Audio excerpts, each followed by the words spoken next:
Nearly $10 billion, that's what could be sold on the open market in the coming weeks. A Satoshi era Bitcoin whale who had accumulated 80,000 Bitcoins back in the day for a mere $54,000 is in the process of offloading that to Galaxy Digital. This could be huge and one of the reasons why we've seen the recent price action in Bitcoin. Does this signal, because he's not the first whale, does this signal alongside of other whales who have also been transferring Bitcoin to potentially sell on the open market, does this mean we have peaked?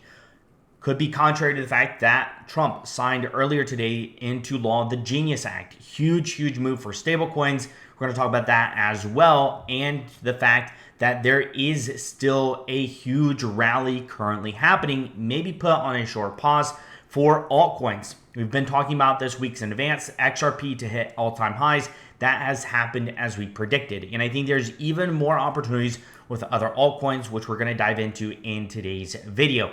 If you're new here, my name is Alex. We provide crypto daily updates so that you are always in the know of what is going on in the crypto space, so you can always make the most informed decisions. If you enjoy content like that, consider subscribing. If you enjoyed this video, smash up the like. Without further ado, I'll let you in the video. So this was the big news that has caused the market correction for Bitcoin. Bitcoin falling down below 17,000 today for a short period of time. And that is the Satoshi era Bitcoin whale moves his final $4.8 billion to Galaxy Digital, likely prepping for a sale. Now, obviously, this type of news, this type of headline is going to cause a lot of fear, uncertainty, and doubt, FUD. And this is the second series of transfers after this initial wallet or series of wallets connected to this one individual had already transferred out $4 billion plus several weeks ago in the beginning of July. And this is kind of becoming a repetitive trend. This is not the first time that we've seen a Satoshi era whale make these types of moves. And so obviously this causes a lot of uncertainty in the market and has a lot of people questioning whether or not the market has peaked. And I think the biggest thing that we're going to see with this type of move is with it being sent to Galaxy Digital. I think a lot of this is going to be scooped up OTC, probably to some of the large institutions. I don't think it's going to be sold directly open market. I think a lot of this is going to get scooped up. If not, most of it is going to get scooped up in over-the-counter deals.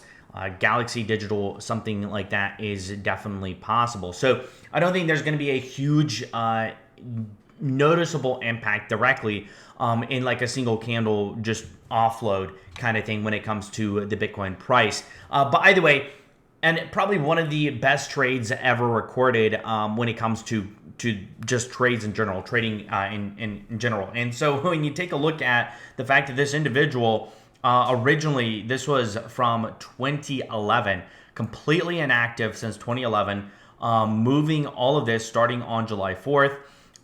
This is absolutely insane, right? I mean, when you take a look at something like this, holding for a period of 14 years.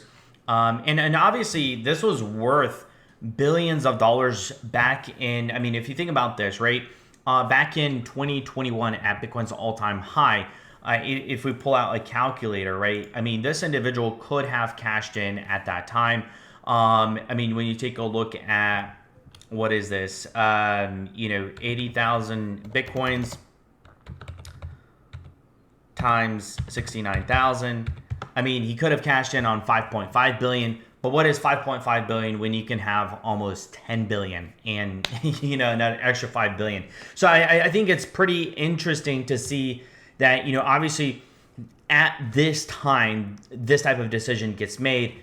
Obviously, $5 billion is enough to set anyone up for life, but what at this point has someone and convinces someone with this type of decision to sell? That is kind of the broader question that everyone's kind of asking themselves as far as this whale is concerned. Now, I think the biggest thing when we take a look at technical analysis is I think in many ways what we're seeing right now is a broader sideways trading for the price of Bitcoin.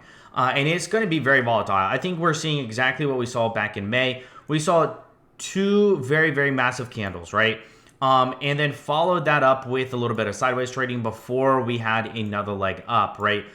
So we had two very, very massive candles here. And right now we're just kind of trading sideways. And I think we're going to do so until the next leg up. So I don't think this is obviously maybe a good entry opportunity to be able to take a trade on something like this. But Bitcoin staying between 117,000 and 120,000, I think could last for a few more days. And maybe could change depending on further momentum. And like my one of the people that I follow, Pio talked about the fact that, you know, this big bad Bitcoin whale just sold 80,000 Bitcoin. It's gone, fully absorbed by the market. What's the next thing everyone's scared of, right? This is essentially like a nothing burger, right? This is what people are the most afraid of when it comes to Bitcoin, is someone taking profits. And it's something that people do all the time. I think it's over exaggerated. And I think the biggest thing that most people need to be paying attention to is what is going to be happening in the future. And the fact that Trump signed in the Genius Bill, Genius Act earlier today is monumental for crypto, monumental for the United States at the center of crypto itself. And we were already seeing MasterCard talking about this as well, saying that, you know, with this passed, we're entering a new era of clarity, confidence in digital assets. We've been preparing over the years. We're across crypto and traditional finance ecosystem to explore stablecoins and how they can be implemented into existing payment systems, right? When you take a look at MasterCard and Visa, the two largest payment system platforms. I mean, the reason MasterCard and Visa exist is the money they make off of fees. They make billions upon billions of dollars, and obviously they don't want to be left out on stablecoins as a form of payment, and they're going to both be wanting to get their hands in the cookie jar for something like this, especially when you take a look at Coinbase, who has been a clear front runner on stablecoins and the payments that are able to be processed through that. There is a clear head start for the likes of Coinbase. And obviously this is huge for them. They went to new all-time highs. Stock is up 42% in the past month. Kathy Wood, obviously one of the bigger investors into Coinbase, probably pretty happy with her investment decision because this has performed quite well for her. Now, like I said, when it comes to the institutional side of things, you know, there's going to be more and more growth. And so the short-term news of, you know, the Bitcoin whale sailing gets absorbed by larger news of long-term strategies. You know, Charles Schwab, seeing Bitcoin and ETH trading as a growth area, will introduce sometime soon. Obviously going to be a huge step forward for the likes of Charles Schwab. Maybe not the biggest one out there, but definitely one that has some impact in the market. JP Morgan does have a pretty hefty involvement on the tokenization side. They're looking at this from perspective that tokenization of bank deposits would be potentially preferred over stablecoins. So it's going to be interesting to kind of see how these two paths diverge. Obviously, a lot of attention on stablecoins right now with stablecoin regulation, with the Genius Act being passed, the banning of CBDCs. There's just a lot of focus on stablecoins. But tokenization still is a huge part of this bull market, and there could be ways for companies to capture both of these growing sectors. Now, here's, you know, if you're looking at this news and you're seeing the fact that Bitcoin is down, you know, when I'm looking at it right now, about 2.75%, almost 3% on the day. You know, it can be very easy when you're thinking Bitcoin's just pump.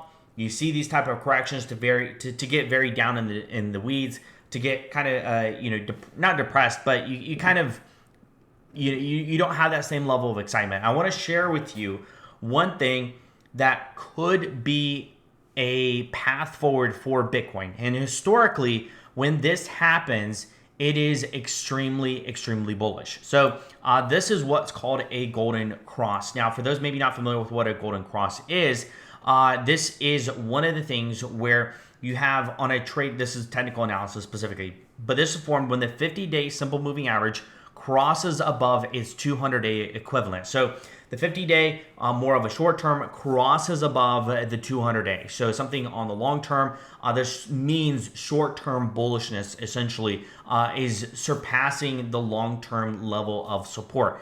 Typically, this is when you see a lot of breakouts. When you take a look at prior years, in 2017, this caused a golden cross, and then a further golden cross right here, 2,200%. The initial one was 139%, then 2,200. Then we see almost 1,200% gains here with this golden cross, and we're seeing this once again, but we're seeing this at $115,000, $118,000 Bitcoin.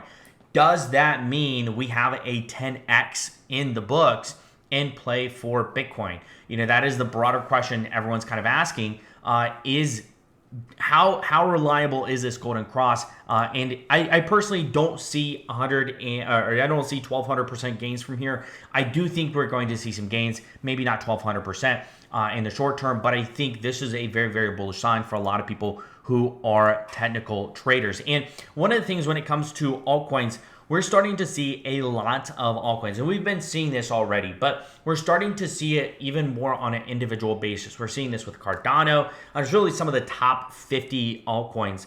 Cardano, XLM, HBAR. We're seeing it with the likes of Solana, obviously with the XRP. We've been talking about XRP for weeks, but we're seeing a lot of alts, especially some of your institutional capable alts that are doing really, really well.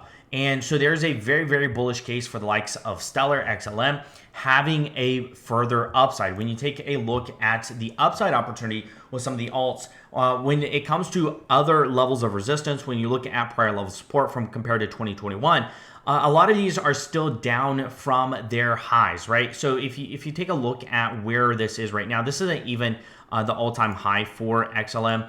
I mean, if we do compare it to the all-time high, this is still down 35% from its prior all-time high. So there's still more upside, even though Bitcoin's at all-time highs, even though Ethereum is climbing. When you take a look at something like HBAR, right? HBAR, just to go back to its 2024 levels of its highs in 2024, is still another 36%, right? I mean, when you take a look at HBAR, for it to go back to 2024, right, you're seeing another 24% gain. So there's double-digit gains still to be had with some of these altcoins, and that's just getting back to late 2024, not even 2021. So there's a lot of very, very bullish opportunities.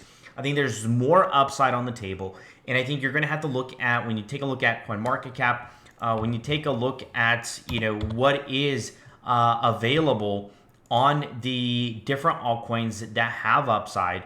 When you take a look at your, Solana is not even back to over $200, more upside. Doge is one I'm seeing a lot of friends of mine who are talking about Doge having a huge breakout, a lot of upside. You look at Cardano. Cardano's all-time high was at $3 almost. I mean, there's so much upside in Cardano. You look at Stellar, XLM, maybe not Sui. Chainlink, tons of upside, not even close to its prior all-time highs. Hedera, we talked about that. AVAX, tons of upside.